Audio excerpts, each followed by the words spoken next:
ស្របពេលសាឡាឧទ្ធរបន្តសវនកម្មនេះដែរគេក៏សង្កេតឃើញមានបណ្ដាអង្គទូតបរទេសរួមមានអាមេរិកបារាំងអូស្ត្រាលីនិងចក្រភពអង់គ្លេសព្រមទាំងអង្គការសង្គមស៊ីវិលអ្នកនយោបាយនិងប្រជាពលរដ្ឋនៅរាជធានីនិងបណ្ដាខេត្តនានា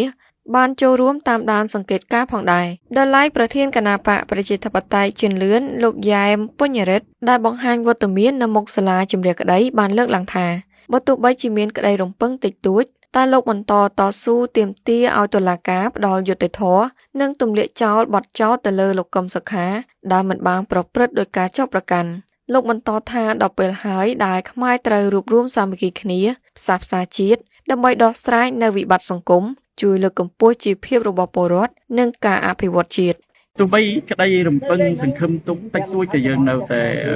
បោះបង់គោលដៅនៃការតស៊ូមតិហើយនៃការទាមទារឲ្យតុលាការផ្ដល់យុត្តិធម៌ជូនលោកកឹមសុខាក៏ដូចជាការទម្លាក់បទចោទជាដើមដល់ពេលវេលាមួយដែលខ្មែរគូររួមគ្នាហើយសាមគ្គីផ្សះផ្សាជាតិដោយគោលការណ៍ដែលយើងគួរបាននិយាយក្នុងនាមជាបកប្រឆាំងគឺយើងមិនត្រូវចាត់ទុកខ្មែរជាសត្រូវ